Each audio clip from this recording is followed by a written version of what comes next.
okay? I just want to make sure my microphone is working. Great, thank you. So good morning, everyone. Thank you for coming. This is the Neil and Louise Tillotson Fund's Grantseeker information session. My name is Jean Clark, and I'm the Tillotson Funds manager for the Neil and Louise Tillotson Fund. We have about 40 people on the call today from Quebec, Maine, Vermont, and New Hampshire. And we're just going to pause and let the Tillotson Fund staff introduce themselves. So I'm just going to call on each one of you, and you can give a brief intro. And why don't we start with Sonia? Well, hello and good morning to all of you. I hope it's sunny and beautiful where you're at, wherever you might be. My name is Sonia Salanti. I am the director of Tillotson Funds. I am joining you today from my home office in Bethlehem.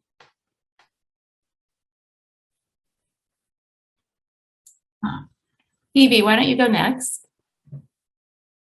Good morning, everybody. It's nice to see you all this morning. I am Phoebe Backler. I work with the Tillotson Fund as a program officer, and I work from my home office in Gorham, New Hampshire. And shall I pass it off to John? Hi, everyone. I'm John Nicolotti, and I'm the program consultant that facilitates the Empower Co-op Youth Grants program. Great, and we're happy to have so many people on the call this morning. And in addition to our Tillotson Fund staff, we have Patrice Allard, who is with the New Hampshire Charitable Foundation, and she'll be monitoring our chat box and keeping us on track.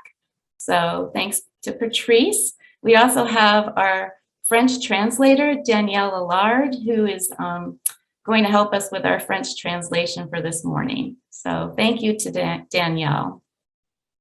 So I'm just going to go over a few housekeeping details.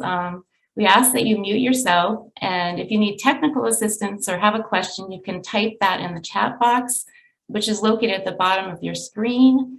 Patrice will be monitoring your comments and questions as we go along. We'll pause during and at the end of the presentation for you to ask questions. So this session is available in both French and English. If you'd like to access the French translation, there's like a globe or a symbol at the bottom that looks like a globe. It's on the menu bar, so it's at the bottom of your screen. And there should be an option that says French English, and if you click on the button, you can toggle back and forth between English and French. We would like to know how many folks are using the translation services on this call, so if you want to type we or yes in the chat, that would be great, just so we have an idea of who's using those services. The session is being recorded, and the PowerPoint and recording will be available on the New Hampshire Charitable Foundation's website following the presentation. Unfortunately, it's not possible to record the session in French, but that said, the PowerPoint will be available in French and English. New this year, we're also offering office hours, which will be an opportunity to chat with Tillotson Fund staff regarding your project and grant-making opportunities for 2022. These office hours are about a half hour in length, and Patrice will be providing a link in the chat so you can access the sign-up sheet. We'll also be emailing the link at the end of the session. Office hours will be held this afternoon, tomorrow, and the first week in December. And tomorrow, you're also going to receive an online survey so we can gather information on the information session and whether it's met your expectations. So again, I think we're going to now move to the PowerPoint and go through our slides together.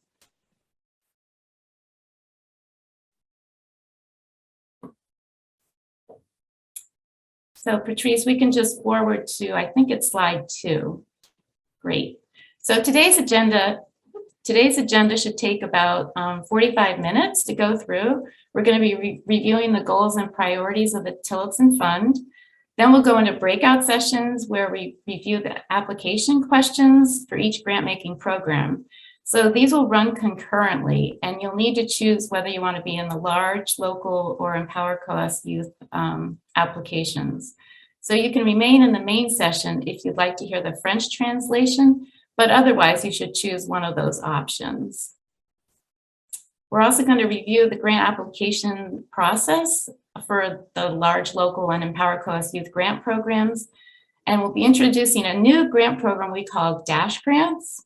The program was designed in response to conversations with community members who voiced the need for grants for small, locally based projects and a streamlined application process. So we're very excited about this new opportunity. It's a pilot program. We're just sort of testing it out to see how it works. And we'll look forward to your thoughts and other feedback you might have for us. So feel free to ask questions as we go along by raising your hand, or you can type in the chat. And at the end of the session, we'll also take any questions that we haven't addressed during the presentation. So at this point, if there are any other questions, I'm going to turn things over to Sonia, and she'll go over the goals of the fund. Thank you, Jean. Well, hello again, everybody. I'm so happy to be here with you today. Before I do get into an overview of our goals and priorities, I want to mention that the Tillotson Funds, we're in a moment, it feels like a very long moment of strategic planning. And you may be hearing about things that we're testing and piloting, like the Dash Grants program that Jean just mentioned. But just so you know, rest assured that for 2022, we don't see any big changes happening with our responsive grants program. So the large grants, the local grants, and the Empower COAS youth grants. And we will do our very best to hold information sessions and bring you all along in our strategic planning process as things begin to take shape over the next year. So we're excited. Lots of fun things, I think, in the works. All right, so all that said, I'd like to share some background on the fund and talk a little bit about our current mission. So the Neil and Louise Tillotson Fund was established actually in 2006 with 9 lifetime trustees who were business associates and family members of Mr. Tillotson. The fund is currently one of the largest rural-based donor-advised funds in the country. Right now, we have 11 advisors who sit on an advisory committee that help guide the direction of the fund, and this is composed of some of the original lifetime members and then additional community members who have been brought on over time. Our mission, the mission of the fund, is to serve as a catalyst for the region to move towards sustainable community and economic development in Coas County and surrounding communities in the US and Canada. So communities that are very adjacent to Coas County. We do this by deliberate investments in long-term solutions, systems change work, as well as compassionate support for critical community needs. And we do remain focused on the Northern New Hampshire region, Coas County, and again, the surrounding communities. Next slide, please, Patrice. All right, goals. Can advance one more, please? Thank you. So we have 5 goals. These are broad buckets that pretty much cover everything that you could think of in terms of grant making. So good news there, but I'll go through them one by one so you can get some ideas about what it looks like, what actual projects look like under these goals. The first goal is to promote cultural and social assets. And so this means activities or projects that support the arts, community events, performances, concerts, festivals, that sort of thing. An example of this is a grant we made to Brighton Community Forum to expand summer performances into a year-round list of events that supported folks to get out and be together throughout the year. Next goal is to enrich people's sense of place. And this is really about building and strengthening place-based connections, supporting people to share information, learning, knowledge across communities and within their own communities. An example of that is a grant that we made to NHPR so that they could build a couple of towers that brought public radio to folks in Colebrook and Stewartstown. About 6,000 people were able to tune in to NHPR through that grant. Next goal is to revitalize population hubs and strengthen community gathering places. This means things like investing in local playgrounds and sprucing up your local park, buying theater curtains for entertainment venues and theaters and things like that. And we did make a grant, for example, to the town of Jefferson to enhance a playground that they had for their town there. Next goal, enhance the region's natural resources by promoting sustainable use of the region's forest, farms, and waterways. So this is things like trail stewardship, local conservation projects. One of my favorite recent examples is we made a grant to the Coas Conservation District to purchase a no-till drill, which is a piece of farm equipment that helps to conserve soil and energy. And so it both helps out farmers by tilling more ground at the same time and lower energy costs. And then finally, our last goal is to address gaps in basic needs. So this is really projects or activities that support food security, senior services, healthcare, mental health services, housing, supporting people to meet their, their basic needs. And some examples of this are, we made a large grant to the New Hampshire Food Bank to provide a food systems coordinator across the region so that food is being distributed efficiently and getting to folks who need it. And then another example is the backpack program that we've supported in the past to send healthy food home with kiddos over the weekend. So those are our 5 goals. I'm going to pause here and see if anybody has any questions. And there are a lot of people, so either put it in the chat or just unmute and blurt it out if you have a question at this point. All right, great. Well, I'm going to turn it over to Phoebe, who is going to go into our priorities, which are sort of a narrowing of some of the activities that you can do under the goals. Over to you, Phoebe. Thank you. So yeah, so as the priorities that are listed here, they're intended to give you a better sense of, if you're to drill down into the areas that the Tillotson Fund is looking to invest its resources more specifically. So beginning with vibrant downtowns, we're looking for projects that are intended to support walkable down gathering places. Sonia gave some really we've supported in the past, community centers, recreation, that sort of a thing. Places where people can come together to build relationships. And the second priority area is around community planning efforts, even regional planning efforts that are well meant to be inclusive of a broad range of community voices. Smart growth principles. So the idea there being using in existence and with awareness of environmental sustainability as well. So some, again, sort of building off of what Sonia was sharing, listening sessions, there are applications around recreation asset mapping.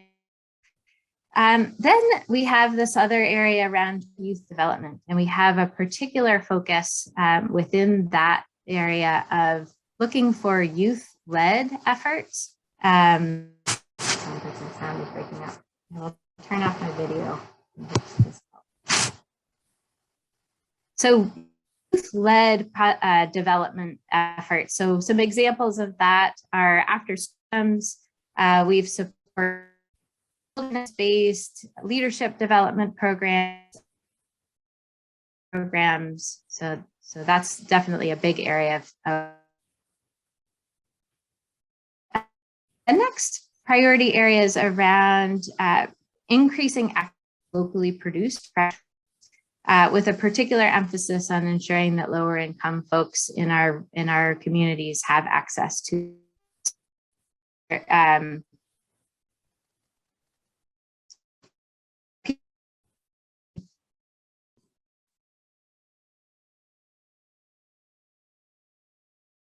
Jean, is it hard to hear me? I think you're breaking up just a little bit, Phoebe, but go ahead. All right.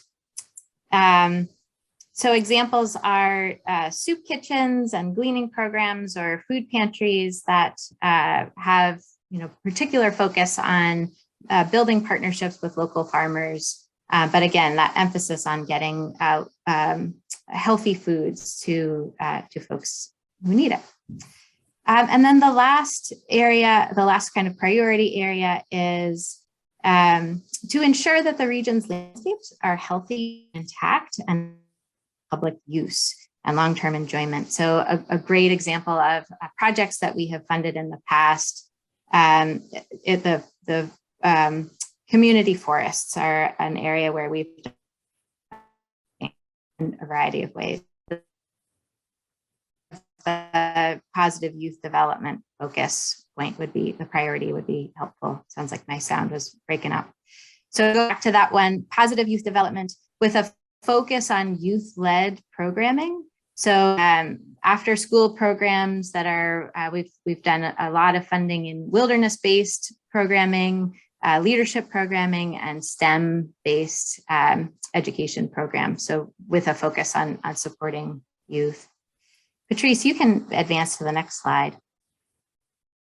So some of the things that we're looking for, and when there's evidence of these things, it makes for a stronger and more competitive application. The first three areas, work together, effective collaboration, connecting initiatives. There's a theme here around really looking for organizations that are truly collaborating with whether it's other organizations cross-sector that have shared interests and are committed to it, shared outcomes. It can be your community is looking to collaborate and share information with other communities in the region, or this Connect initiatives looking at our region is connected to state level work and efforts. So really for that collaborative spirit in your work and in the way you show up and operate in community. The measurable impact piece is around your plans. It's really helping understand how you're beginning to learn from and evaluate the work that you're doing.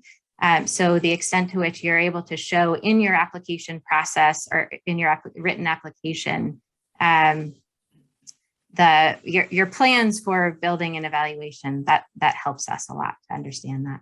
And then the last piece is the degree to which you're able to leverage other resources. So if you have in-kind contribution of people volunteering, or if you have other grants or private donations or public funds that are coming to, that are being invested in this work, in this project, it really helps for us to understand that. So please do include that in your application. Patrice, you can go ahead to the next slide. So for capital criteria, if you're working on a specific capital project, so if you're building something or renovating a physical space, there are a few things that we're looking for with those projects in particular. Getting back again to the diverse funding streams. So we're really looking for, especially for those in those projects, really ensuring that you have other resources that you're bringing to the table to support a project of that kind. We're looking along those lines to be the middle to last investor in a capital project. So, you know, the most competitive are often the organizations that are coming the last dollar to sort of cap off a capital campaign. We are also looking for broad community support. So the extent to which you can show there are people in your community that really believe in this work, and it's not just your organization that's pushing this forward, but that there's real buy-in across your community for the project. That helps a lot. And likewise, to just ensure that your staff and board are all bought into whatever the project is and are putting their shoulder to it. So I think that wraps up the capital criteria. Jean, I'm going to hand it back to you for the breakout sessions. Great. Thanks, Phoebe.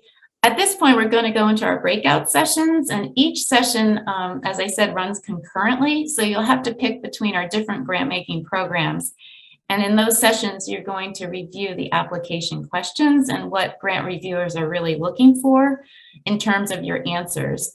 So the 4 sessions are basically the local grant level, which is proposals up to $20,000, the large proposal program, which is requests over $20,000 and up to $300,000.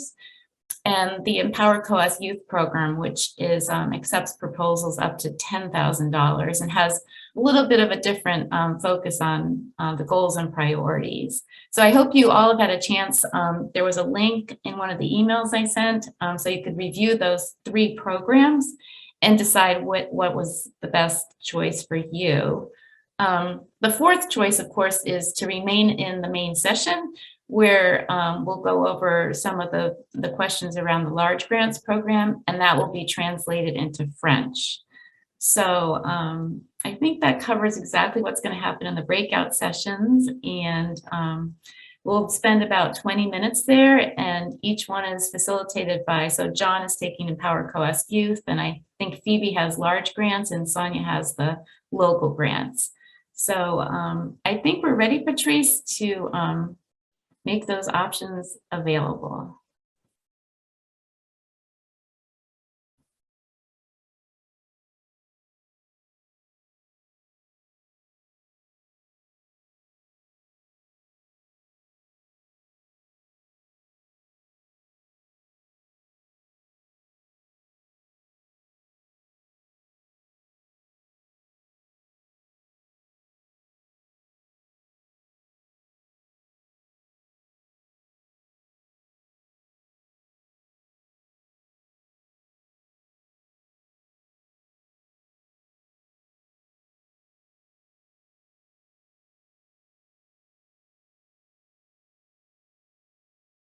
All right, so everyone here on the call is in the main session where the review of application questions will be in French. So I just want to make sure everyone here in this space is ready for French translation.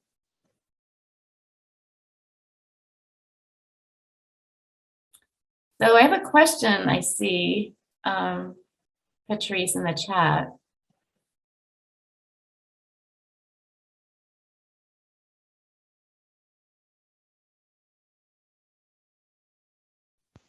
Let's see. I can, maybe if you joined a little bit late, so if you let me know which one you would like, I can assign you. So Alice, Robin is local. Okay. If you just want to chat, or you can let me know which one you would like. Pamela is local. Okay.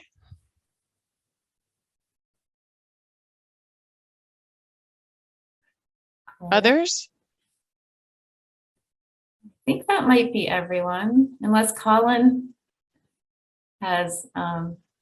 Alice, Christina, Monique would be large. Okay, sorry about this. This may be if This is fine. Yeah. later. We'll Okay. give you a chance to. Others?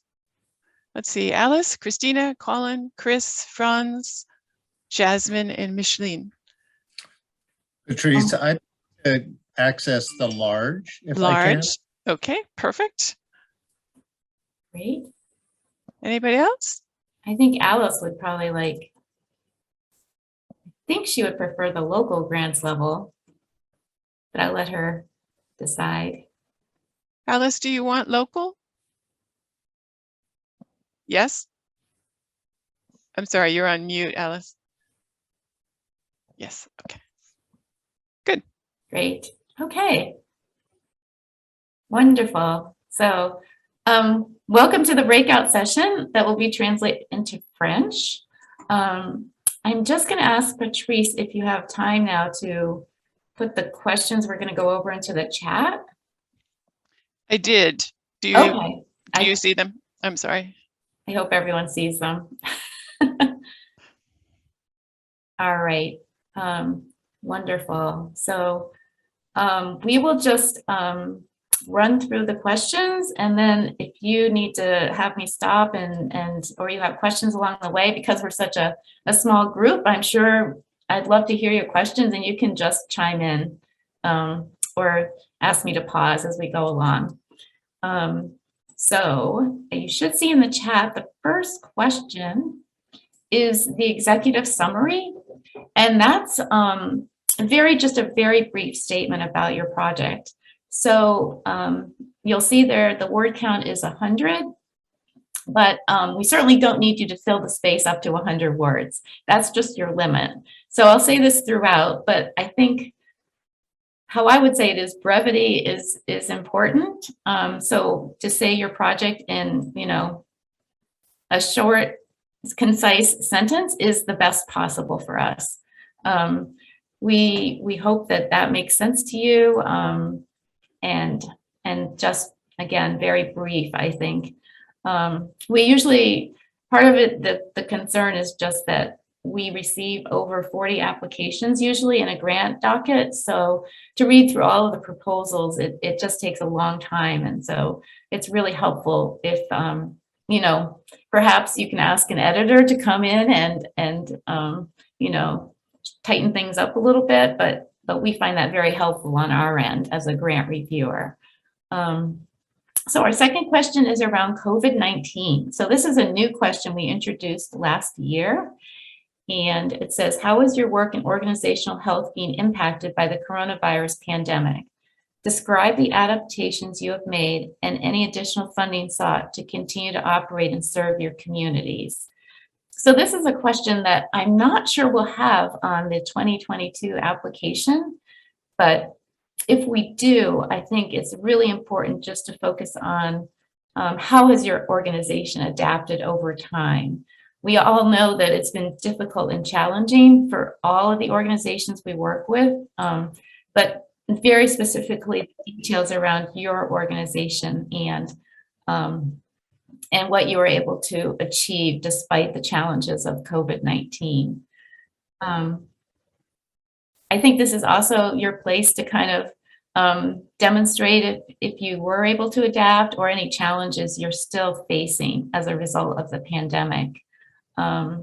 So again, there's 500 words there, and we find that people use up the 500 words, but that's not our expectation.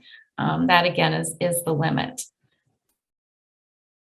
Do I have any questions yet so far? Am I sort of hitting your expectations for the review? Okay, thank you. All right, so our next question is around community need or opportunity. So it says, describe the need or opportunity for your work in the community, including qualitative and quantitative data as appropriate. How does the proposed work build from or capitalize on the community's or region's existing strengths? So I think here in particular, it's important for our partners in Canada to describe their organization as well as the community and their impact. So a lot of our grant reviewers, we do have folks from Canada who are reviewing our applications, but a lot of times there may be some gaps in knowledge. And so I would say in particular, this is where you want to probably expand upon any answers and give us sort of the backstory as well as the details of where you hope this project will impact the local community. I think in particular, because the fund is place-based and is focused on Quaticook, we want to hear if you're outside of Quaticook, how are you impacting the residents of that region?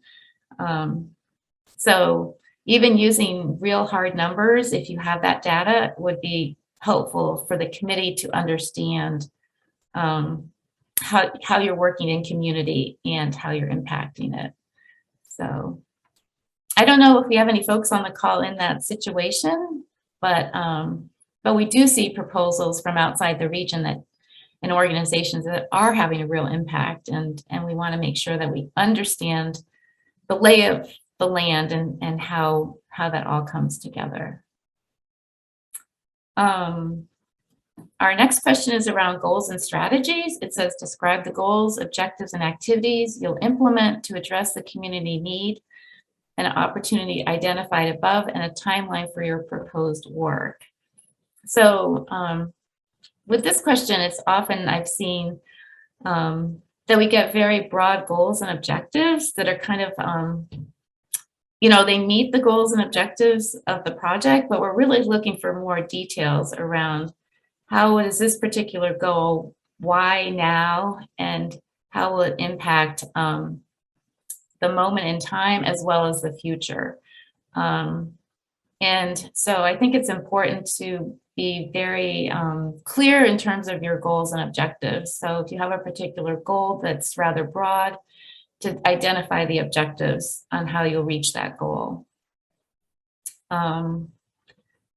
Otherwise, I think, again, the timeline is also very important. So the proposals I see that are, I guess, the easiest to understand are the ones that actually identify like a timeline. In other words, whether you're, tying it to months of the year or a particular quarter, I think that's also something to consider in your application.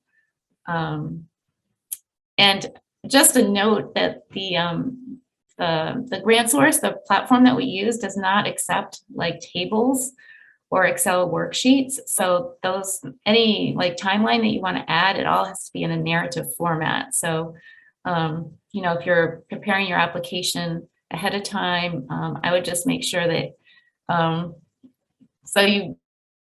it's easy for you to like copy and paste. I would keep it as a Word document, basically. So just a little tip in terms of that question. The next question is around the Tillotson Fund goals and connecting how your work connects with the goals and priorities that Phoebe and Sonia just reviewed. Most of the time, they're pretty broad in terms of like projects and how they may impact the region, but we want you to go ahead and identify which goal and which priority you think fits best. There's no, we don't try to fit in like a certain number or criteria for the proposal. So in other words, we're not looking for 5 positive youth development proposals per grant cycle.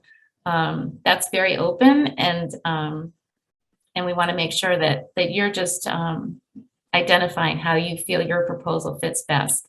Sometimes folks try to identify all 5 goals and make it work, but that's really not what we're expecting. We're expecting you to pick one goal and then identify how your project fits best. So I hope that makes sense to all of you, because I think that's really important. We really leave it up to the applicants to make those decisions. And again, there's no set criteria for the number of applications that we're seeing in each goal or priority area.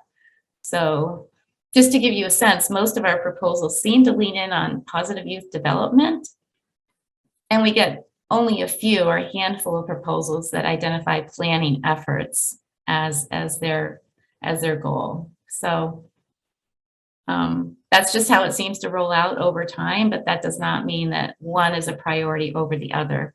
All of the goals are of equal priority for us. I think that covers everything about that particular question. So our next question is around describing your qualifications.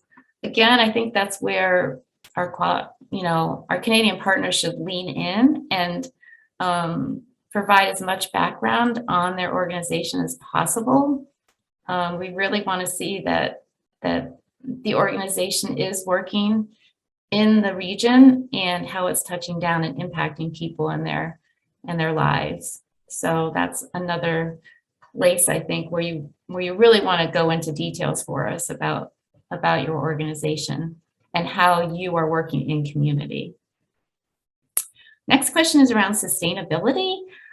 This is an interesting one because not every project is sustainable. Sometimes with basic needs in particular, we're coming back again and again to fund the same project. So although we love to hear that work can be sustainable and perhaps Tillotson funds can sort of launch new projects and pull in other revenue sources, we also realize that sometimes that's just not the case, and a project or an organization will have to come back again and again over time. So I think just being really honest in terms of your answer to this question is fair, and we appreciate that. So collaborating and cooperating organizations is sort of similar in nature. Like sometimes we'll see that there are true partnerships in the region, and to make the project move forward, those are a critical piece for the ultimate outcome of the project, but it's not absolutely necessary. Some projects, it's just going to be that organization and their work that makes the project move forward. So for example, in building a playground, it may take partners that bring in-kind services. They may have community members who donate equipment or materials. They may use volunteers. So all of those are wonderful to list as your collaborating partners, but we really do want to see true partnerships only. So I think that's pretty much it. There's also a section where you can provide any additional information. So if there's something that's exciting, or you want to share a story, or there's something there that kind of you missed in the questions that you had to answer, that's your opportunity to add any information that might be helpful for our grant reviewers to understand.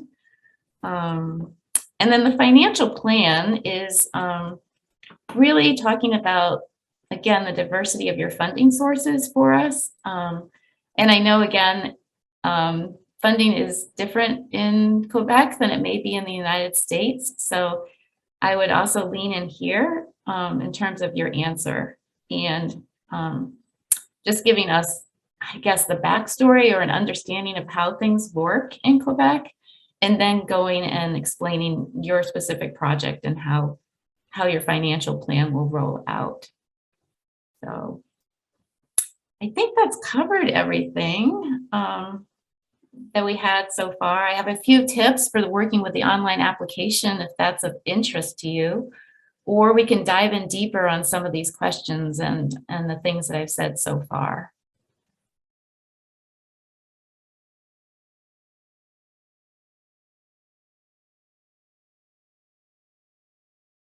So some of my tips for working with the online platform are Google Chrome works best as your browser. You can use other browsers, but if you're running into any trouble with the browser, just Google Chrome might be your friend. And it doesn't accept, the system, if you're uploading a document, doesn't accept JPEGs. It's only PDFs or Word documents. So that can sometimes be a frustration. You should also probably save your proposal on a regular basis, because if the program times out, you can sometimes lose data that you've entered. So I would just, cue yourself, and every once in a while save what you have uploaded in the program. My biggest tip, though, is when the deadline rolls around, please don't wait until 5 minutes before. We often recommend that people submit their proposal at least a day before, because we run into, there can be technical glitches, there can be things that bounce back, and if we only have 5 minutes to kind of resolve the issue, that can be problematic. So again, the deadline for our grants programs is Tuesday, January 18th, and at 5 p.m.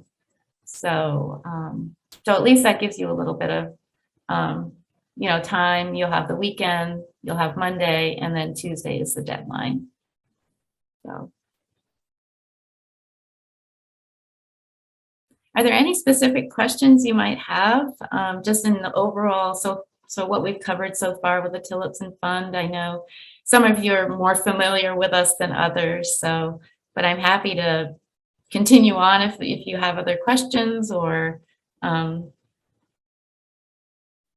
things that are popping up for you at the moment.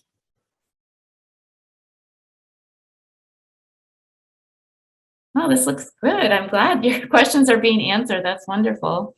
I don't know how many minutes we have left, Patrice, in the breakout session, but we have a minute, but we do have a question from Franz on Okay. what selection criteria are the selection committees asked to follow, and how have these changed over the past year? Oh, okay, yes. So we do have a list of criteria that they use. They use it with every application they review. They're asked to check that the project aligns with the goals and priorities of the fund, that it's using a diversity of funding sources, that it has established partnerships in the region.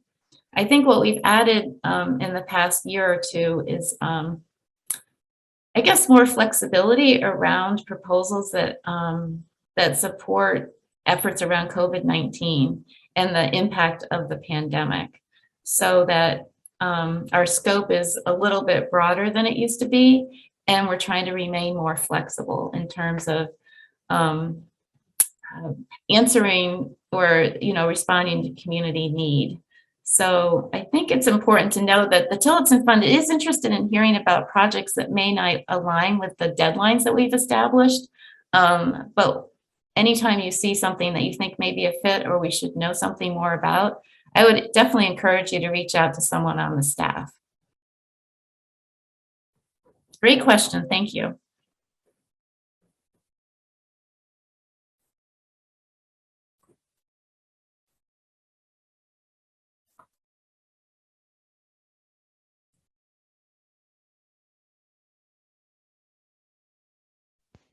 We have about 4 seconds when the breakout rooms close. So we should just wait. Yeah, you can tell me, Patrice, if you need to start again.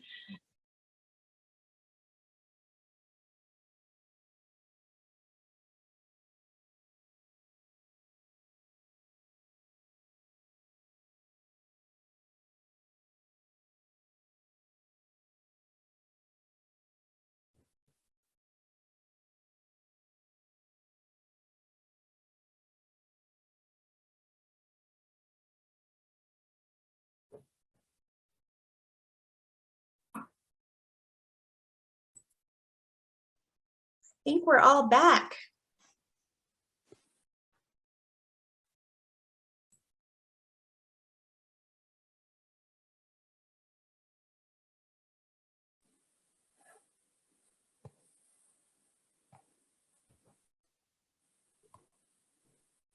I think we're all back again.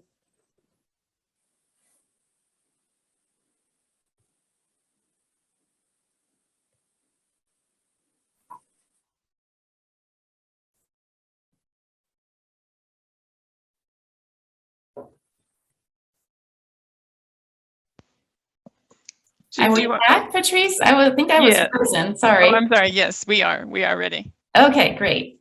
Welcome back, everyone. We hope you found the review of the application questions helpful. As I mentioned before, you can sign up for office hours to speak with a Tillotson Fund staff member about your specific project and grant-making opportunities. And the Google Docs sign-up sheet is linked in the chat. We'll also be sending it out via email following this session. And Patrice, I think we can go on to the next slide now. Great, thank you. The Tillotson Fund has 4 specific grant-making programs with different goals, timeframes, and geographies. We use an online application called GrantSource. You can access GrantSource by going to the Foundation's website and clicking on the login button. And there it's actually a 2-step process.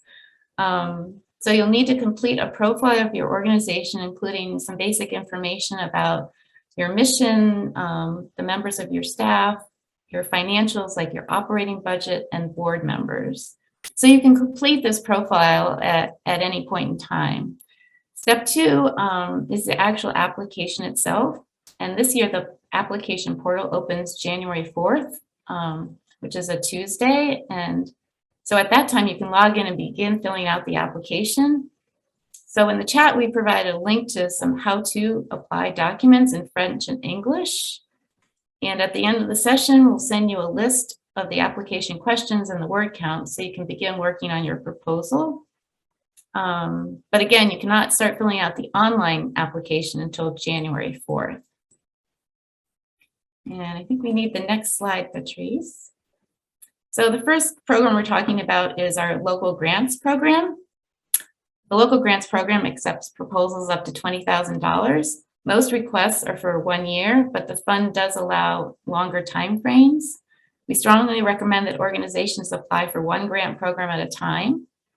The local grants program has 2 deadlines, one in January, where you would hear back with a decision in March, and one in July, where you'll hear back in September. And again, the portal opens January 4th, and the deadline is Tuesday, January 18th. And we strongly recommend that you hit and submit your application at least a day before it's due, just to avoid any technical glitches that we may run into. So at that point, once your applications have been submitted and we review them for any information that might be missing or we have questions about, and then it's sent on to our local grants committee. The committee is made up of 11 community members from Coos County and surrounding communities in Vermont and Quebec. They meet twice a year to review the submitted proposals. And in a typical grant round, the fund receives 20 to 25 proposals. The committee uses the goals and priorities of the fund to review the proposals and make decisions. And important considerations include partnerships, diverse funding streams, and impact.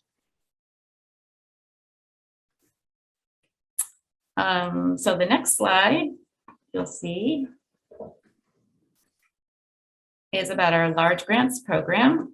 The large grants program accepts proposals over $20,000 up to $300,000 in total. Requests can be 1, 2, or 3 years, and with each year not being over $100,000. So year 1 can be up to $100,000, year 2 up to $100,000, and so forth. There's 1 deadline per year, and this year it's again January 18th. At that point, staff will review the proposals and will contact you if any information is missing. And applicants are notified in March of the status of their proposal, and at that point, it can be an immediate award, an invite back for more information, or a decline. And then our final decisions are made in mid-June. So now I'm just going to turn things over to John Nicolotti, and he'll take the next slide. Thanks, Jean. Hi, everyone. John again, program consultant for the Empower Coast Youth Grants Program, which is for up to $10,000. The deadline is the same as the prior 2 programs, January 18th, 2022.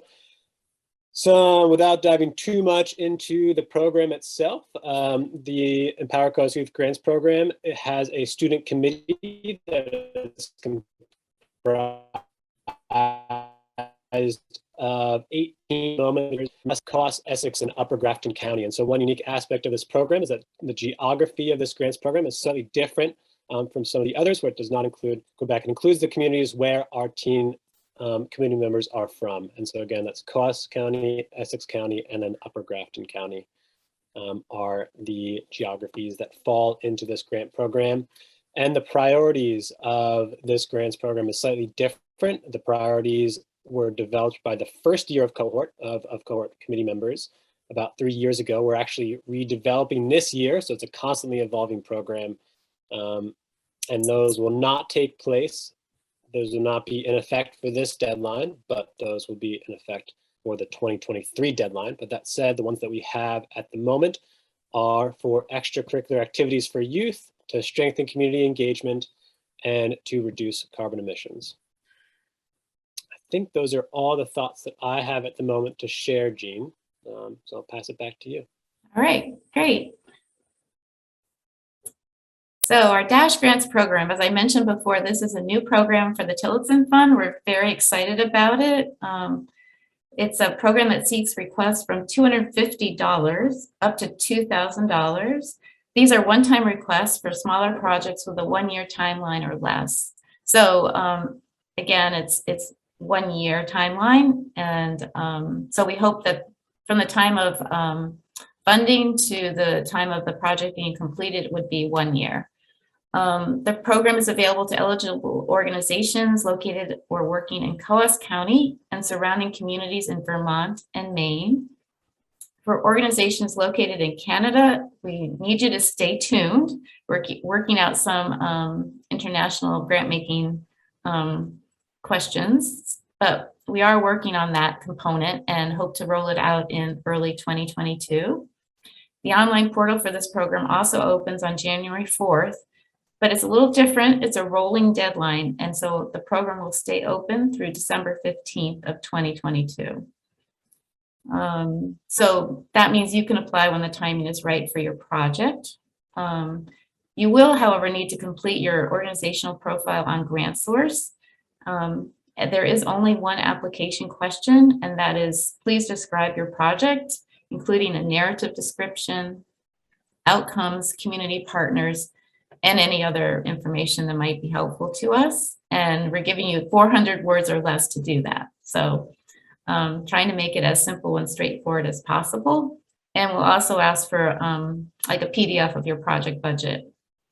The turnaround time from the time you apply is 3 weeks, and you can apply more than once. So that's our Dash Grants program. We will have a separate webinar coming up on December 8th. We'll have a morning or an afternoon session. And so as a follow-up email, you'll be getting an invite to that particular webinar. And we hope you can join us for that. So I think we're on to our last slide. Thank you for joining us today.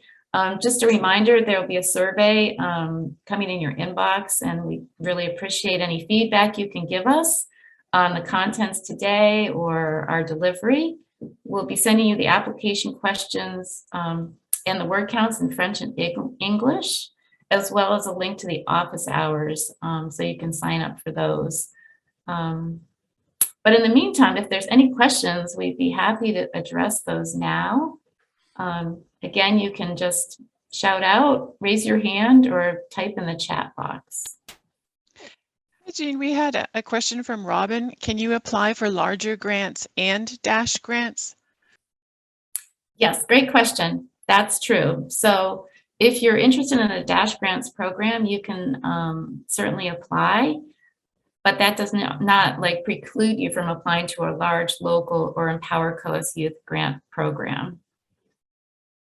But I would add, like, they would be separate projects, so you wouldn't, you know, apply for a large grant and then augment it with a Dash grant to make sure that they're totally separate. And Monique is asking, will the links be sent via email, Jean? Yes, they're going to be sent via email.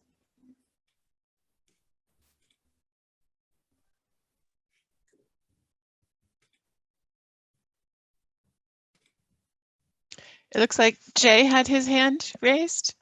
Jay, do you have a question?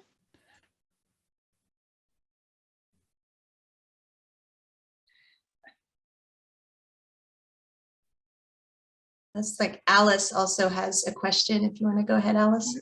Yes, I just wonder, on your form, you have the number of words listed, 300 for some questions, 500 for others.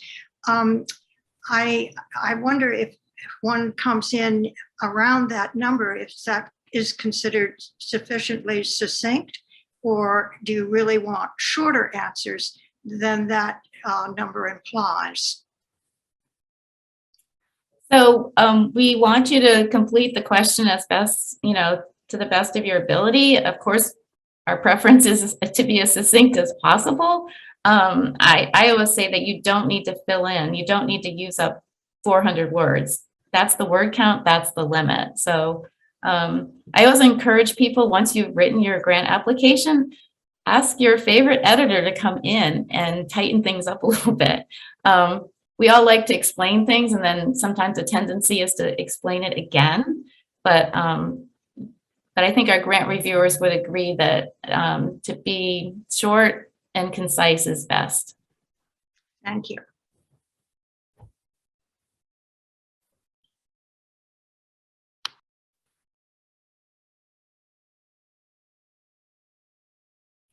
All right. Well, again, thank you for joining us today. It's been wonderful to have so many people on the call, and please take advantage of those office hours, because we'd like to, you know, encourage conversation. And I think the first one starts at 11:30 today. So again, we'd love to hear more about your projects and ideas for the region going forward.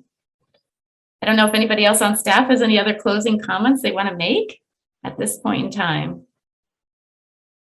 I just wanted to add, if the office hours don't align with your schedule, we are here. Please just drop us a line, and we'll be happy to set up another time to have a conversation. That's enormously helpful for us to connect with you beforehand, so we get a better sense of your thinking and the development of your project. But so appreciate this opportunity. Thank you all for attending, and great to see you.